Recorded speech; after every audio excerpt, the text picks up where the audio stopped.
అదే RTV app వార్తల్ని క్షణాల్లో చదివే అవకాశం ఉంటుంది. ఒక న్యూస్ పేపర్, ఒక టెలివిజన్ ఛానల్ మీ చేతుల్లో ఎప్పుడూ ఉంటాయి.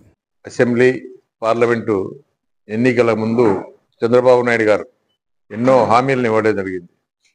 సూపర్ 6 అని, సూపర్ 7 అని, సూపర్ 8 అని, ఈ విధంగా ప్రజలు ఓట్లు పొందేదానికి ఎన్నో హామీలు ఇవ్వడం జరిగింది.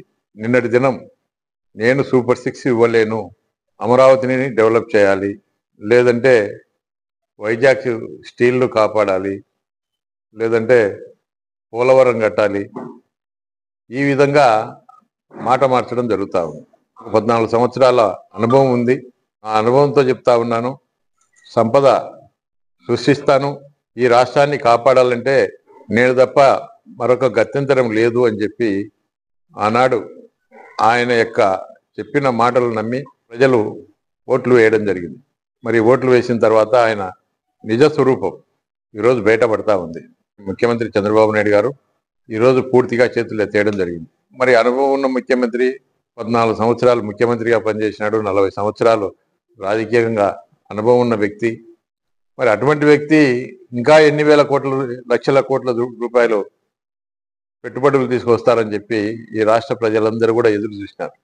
ఇప్పటికైనా కూడా చంద్రబాబు నాయుడు గారు ఆయన యొక్క నిజ స్వరూపాన్ని బయట పెట్టినందుకు కూడా మరి ఆయనకు కూడా ధన్యవాదాలు తెలియజేస్తా ఉన్నాం. ఇప్పటికైనా నేను చేయలేను, నాతో కాదు, మేము ఏ పథకాలు ఇవ్వలేము అని చెప్పి చెప్పడం జరిగింది. ఈరోజు ప్రజలందరూ కూడా గమనిస్తూ ఉన్నారు.